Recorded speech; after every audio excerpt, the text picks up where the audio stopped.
उपराष्ट्रपति चुनाव के लिए बिगुल बज चुका है। भाजपा ने अपना उपराष्ट्रपति पद का उम्मीदवार चुन लिया है। महाराष्ट्र के वर्तमान राज्यपाल सीपी को उन्होंने अपना उम्मीदवार बनाया है। ठीक है, उपराष्ट्रपति चुनाव की तो धुंधली बच चुकी है और चुनाव हो भी जाएगा। अगर विपक्ष ने उम्मीदवार दिया तो 9 सितंबर को मतदान होगा और उसके बाद अपना उपराष्ट्रपति देश को मिल जाएगा। लेकिन उसके पहले सवाल सबसे बड़ा ये है कि उस समय के उपराष्ट्रपति अर्थात जगदीप धनखड़ ने इस्तीफा क्यों दिया। ये सवाल खूब घूम रहा है लोगों के मन में। तरह तरह के कयास लगाए जा रहे हैं। लोग अपनी अपने ढंग से अपनी अपनी बातें रख रहे हैं।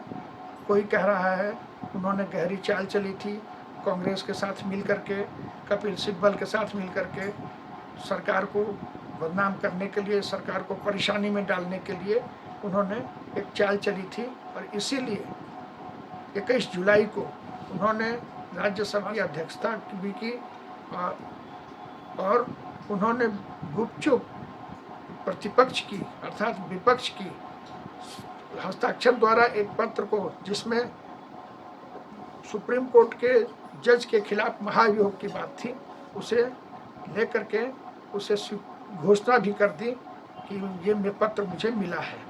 अर्थात यदि वो उसे स्वीकृत कर लेते तो जो कमेटी बनती है वो वही बनाते, जबकि लोकसभा में तो ऐसा होना था। सरकार की मंशा यही थी कि ये कमेटी जो बने वो उनकी अपनी बने, लेकिन सरकार की इस मंशा को ऐसा कहा जाता है कि ध्वस्त करने के लिए उन्होंने विपक्ष के साथ मिलकर चाल चली थी।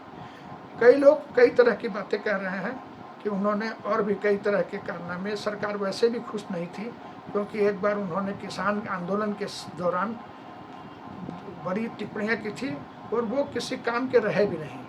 किसान नेता होते हुए भी, जाट होते हुए भी, न तो वो किसान आंदोलन के समय अपनी कोई खूबी दिखा पाए और न जाटों को एकजुट कर पाए।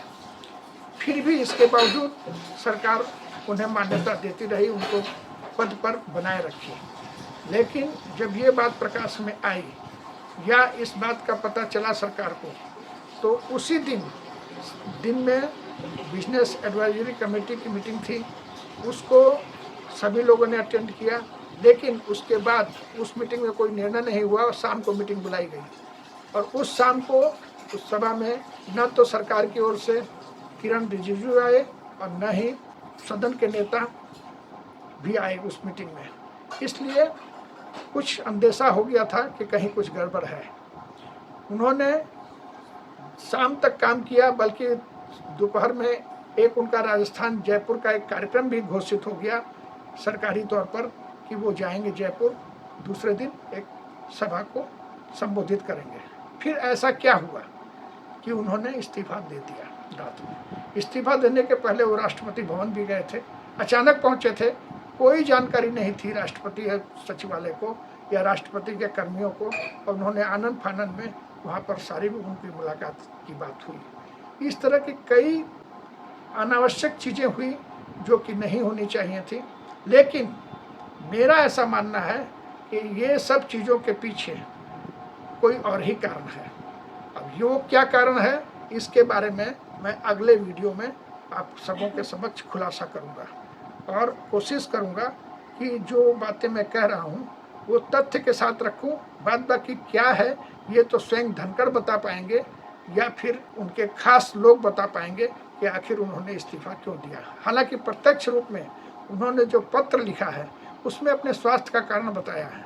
हाँ, ये भी ठीक है, स्वास्थ्य उनका खराब था, लेकिन इतना खराब नहीं था कि उन्हें अचानक इस्तीफा देना पड़े। ये भी एक सच्चाई है, क्योंकि उसी दिन उन्होंने काम किया या फिर अचानक कुछ ऐसा हुआ, स्वास्थ्य की कोई गड़बड़ी हुई या पारिवारिक कोई कारण हुआ या अन्य कोई कारण है या राजनीतिक कारण है। इस पर तरह तरह के जो भी बातें सामने आ रही हैं वह सब कयास है। उसके बाद अभी तक इस्तीफा देने के बाद अभी तक श्रीमान धनखड़ जी ने न तो मुंह खोला है न वे सामने आए हैं। यहाँ तक कि उनके बारे में ये भी कहा जाता है कि वो लापता हैं। ये भी कहा जा रहा है कि वो क्यों नहीं सामने आ रहे हैं। न उनका विदाई समारोह हुआ, न उनका सरकार की ओर से। सिर्फ मोदी जी ने, प्रधानमंत्री जी ने एक ट्वीट करके कह दिया कि उन्होंने इस्तीफा दिया है, भगवान उन्होंने कई पदों पर रहते हुए महत्वपूर्ण अपना निर्वहन किया है, भगवान उनको हमेशा स्वस्थ रखे। बस इतना ही कह करके मोदी जी ने अपनी बात खत्म कर दी। तो क्या कारण है दोस्तों? वे पहले जनता दल में थे, उसके बाद में वो क्या नाम है कांग्रेस में, और उसके बाद वो फिर भाजपा में आए थे। मतलब उनका मूल रूप भाजपा का नहीं था, यह भी एक सच्चाई है। और वो अपने काम में बहुत पटु हैं, विधि विशेषज्ञ हैं।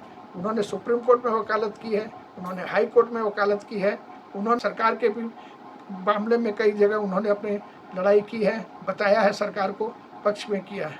लेकिन ये सब होते हुए भी वो पहले केंद्र में दूसरी पार्टी के में मंत्री भी रहे हैं थोड़े के लिए, राजस्थान में विधायक भी रहे हैं, लेकिन उन्हें अचानक जो है राज्यपाल बना दिया गया पश्चिम बंगाल का। और पश्चिम बंगाल का राज्यपाल रहने के दौरान उन्होंने ममता सरकार को काफ़ी परेशान किया। और लोग तो ये भी कहते हैं, ममता सरकार तो ये भी मानती है, या ममता की पार्टी तृणमूल तो यह भी मानती है कि उन्हें उनका पुरस्कार दिया गया, ममता को जो उन्होंने सताया इसका पुरस्कार उन्हें उपराष्ट्रपति बनाकर दिया गया। तो बात जो भी हो, उनका अचानक पदोन्नति हुई, इसमें कोई संदेह नहीं, उपराष्ट्रपति पद के लिए। और उस पर रहते हुए भी उन्होंने विपक्षी दल को बहुत परेशान किया। 150 सांसदों को एक दिन में निलंबित करना कोई हंसी खेल नहीं था। लेकिन संजोग देखिए कि जो विरोधी उनके खिलाफ अविश्वास प्रस्ताव लाते थे, वही विरोधी दल आज उनके पक्ष में कसीदे पढ़ रहे हैं। ऐसे आदमी थे, ये था, वो था, फलान।